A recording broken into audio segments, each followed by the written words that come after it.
Selamat datang di Pacitan, sebuah kota kecil di Jawa Timur yang terkenal dengan nama Kota 1001 Goa. Ini karena Pacitan memiliki banyak situs goa peninggalan masa sejarah.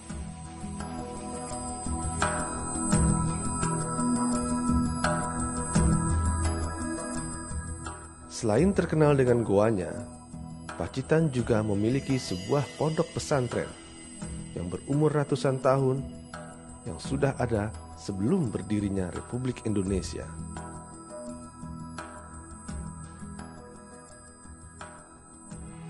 Pondok Pesantren Tremas terletak di Desa Tremas, Kecamatan Arjosari, Kabupaten Pacitan, Jawa Timur.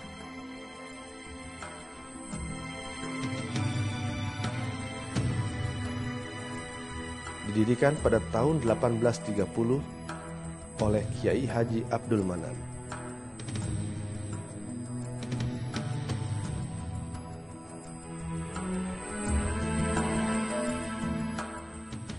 Pondok Pesantren Tremas ini sudah berdiri jauh sebelum kemerdekaan, sekitar 1828. Awal mulanya Pondok Pesantren Tremas ini diasuh oleh pendiri daripada Pondok Tremas, yaitu Kiai Haji Abdul Manan. Kemudian berkembang sampai sekarang sudah 6 periode kepemimpinan. Pondok Pesantren Tremas banyak menerima santri dari berbagai daerah di Indonesia, baik Jawa maupun Sumatera. Tidak boleh memegang barang ilah nikah, sehingga kalau tidur tidak boleh dekat-dekat. Yang kedua, Di dalam perkembangannya memang mengalami pasang surut masalah jumlah santrinya umpamanya. Itu mesti mengalami pasang surut karena situasi berdirinya pada waktu itu memang masih di masa penjajahan. Tapi dalam perkembangannya sampai sekarang alhamdulillah Pondok Tremas sudah sampai jumlah santri sekitar insya Allah 2.000 sampai 2.500.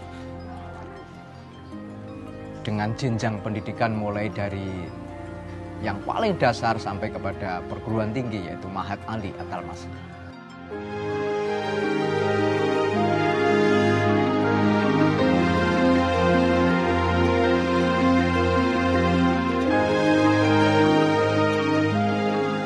Putra-putra mudah-mudahan mendapat rezeki yang gampang, yang barokah, yang halal, yang akhirnya menjadi sebab keselamatan dan sebab kesainan.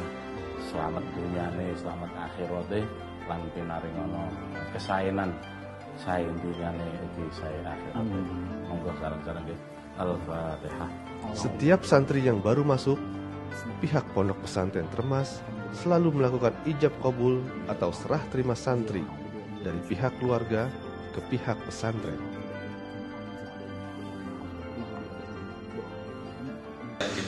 Matur suwun. Yen ora kesusu sudah setuju kamar pondok begini.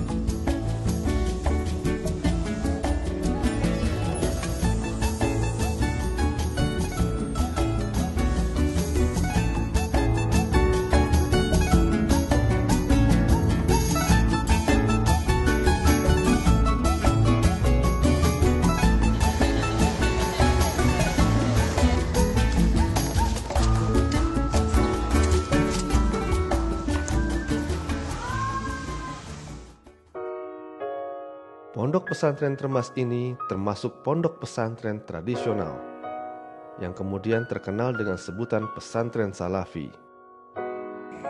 Artinya kami menjaga tradisi nilai-nilai salafiyah, tradisi-tradisi lama yang kita anggap sampai hari ini masih relevan untuk kami tindak lanjuti, kami lanjutkan, kami kembangkan, tapi dengan al-muhafadzah ala qadimis shalih wal akhdhu bil jadidil aslah. Jadi menjaga tradisi yang masih baik, soleh, di samping juga mengambil al-akhdhu, mengambil sesuatu yang baru tapi dengan baru yang baik.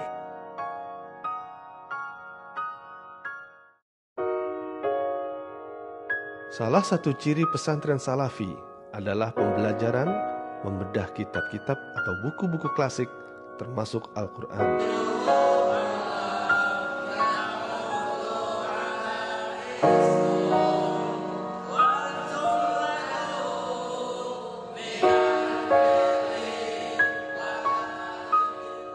Sistem salafiyah di samping makna ciri khas yang paling menonjol adalah utawi ikiku. Itu kita berikan pada KBM di kegiatan belajar mengajar di kelas. Itu menggunakan sistem itu, semuanya yang bahasa Arab menggunakan sistem itu. Di samping ada tambahan-tambahan pengajian sorogan, pengajian wetonan, yang setelah kita teliti dan kita diskusikan sama kawan-kawan di akademis, taruhlah kawan-kawan yang punya gelar doktor dan sebagainya, ternyata sistem sorogan itu sangat relevansi dengan dunia akademis sekarang, Mas. Sorogan itu anak santri yang aktif membaca, guru itu mendengarkan, salah dibetulkan. Jadi justru guru nggak aktifnya hanya membenarkan aja. Itu yang sorogan. Kemudian yang bendongan itu sistem semacam pengajian gitu. Tapi menggunakan kesalafiahan, masyarakat itu mudah mencerna isi daripada pengajian yang sistem wetonan itu. Jadi macam-macam. Nah, ini salafiyah sebenarnya. Pendidikan salafiyah itu sampai hari ini pun sangat relevan digunakan. Terbukti dengan sekolah-sekolah yang apapun namanya, terpadu lah, apa inilah, boarding school lah. Itu kan istilah baru yang sebenarnya sudah ada di pendidikan salafiyah sebenarnya.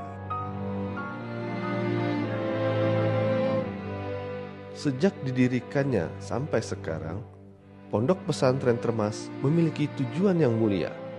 Sebuah tujuan demi membangun akhlak para santrinya, yang mudah-mudahan berguna bagi masyarakat sekitarnya, juga bagi bangsanya.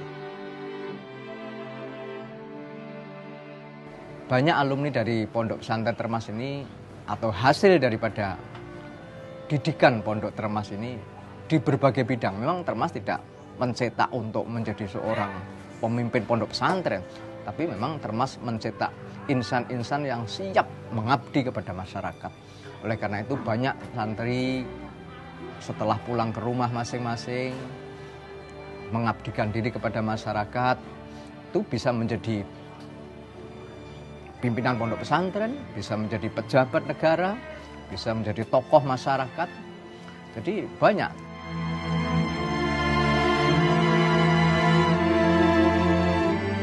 Tuntutan bagi sebuah pencapaian ilmu sangat erat kaitannya dengan tersedianya sarana dan prasarana pendidikan yang representatif.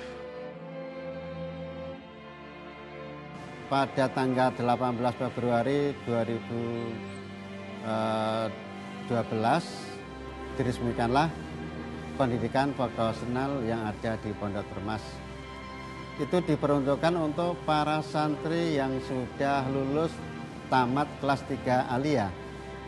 Vokasional yang di Termas ini ada 4 jurusan, yaitu otomotif, pengolahan pangan, kemudian pengolahan batu mulia, kerajinan batu, kemudian TI.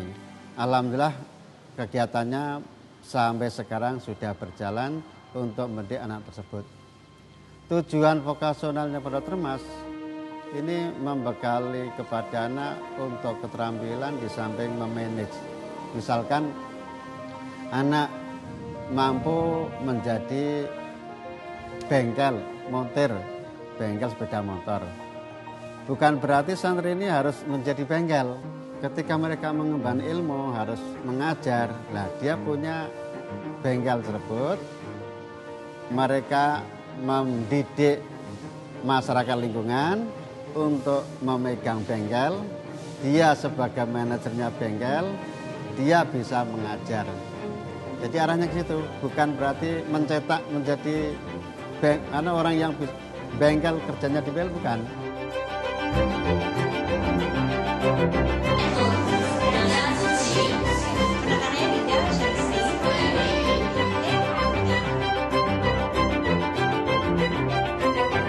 Itulah sedikit cerita tentang Pondok Pesantren Termas, sebuah pondok pesantren tertua yang ada di Indonesia, yang secara tak langsung telah menelurkan orang-orang hebat yang cukup berpengaruh di bumi Indonesia. Termas itu punya karakter bagaimana menyatu dengan Islam dan kultur yang ada di Jawa. Sehingga sebenarnya Termas itu bukan milik golongan atau aliran, tetapi milik umat Islam seluruh Indonesia. Karakter ini yang kemudian melahirkan alumni-alumni yang sesungguhnya kalau kita lihat tampilan mereka, yaitu alumni yang punya pengabdian yang tinggi, hidupnya sederhana, dan tidak ambisi untuk berebut kekuasaan di negeri ini. Salah satu karakter alumni Termas adalah kesederhanaan dan pengabdiannya yang tulus buat kemanusiaan dan keislaman.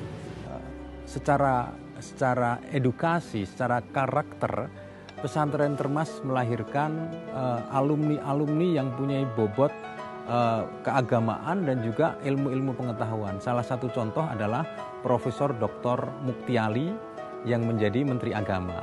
Ada juga Profesor Dr. Musa Asari dan banyak lagi yang kalau kita sebutkan. Tetapi figur yang berada di Termas itu mulai dari Syekh Mahfud At-Tirmizi itu sangat dikenal di dunia karena reputasi keilmuannya dan juga memang pekerja yang tangguh di bidang mengawal martabat moral. Ya, Pondok Termas ini sebagai sebuah pionir dari pondok pesantren modern ya, yang terutama didorong oleh Kiai Mahfud, itu kan memberikan satu wawasan baru ya mengenai masalah pembelajaran, masalah pengetahuan yang itu diikuti oleh hampir semua pondok pesantren yang ada di Indonesia. Itu yang pertama. Yang kedua, pondok pesantren ini merupakan cikal bakal atau tempat lahirnya beberapa tokoh intelektual Indonesia. Terutama yang paling penting kan 3 kiai ya, salah satunya Kiai Hasyim Asy'ari yang mengembangkan NU, yang itu pada akhirnya juga memberikan warna terhadap bagaimana bangsa ini berkiprah ya, dan bagaimana itu berperan di dalam proses pembangunan dan dalam rangka melawan penjajahan. Allahumma salli wa sallim ala Sayyidina Muhammadin wa ala ali Sayyidina Muhammad. Allahumma salli wa sallim wa barik alaihi wa alihi. As-subhu bada min tal'atihi wal laylu taja.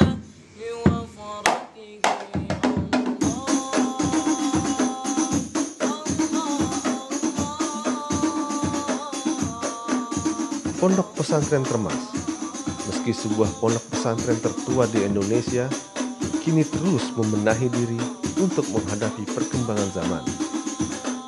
Semua demi membentuk para santri agar berakhlak mulia, berilmu pengetahuan yang luas, bertakwa kepada Allah Subhanahu wa Ta'ala, dan berguna bagi masyarakat sekitar. Walaupun ilmu dari Termas 1 gelas atau 1 sendok pun, supaya diamalkan ilmu itu, kami tidak menuntut kalian jadi ini dan itu, tapi jadi orang yang bermanfaat kepada masyarakat lingkungannya.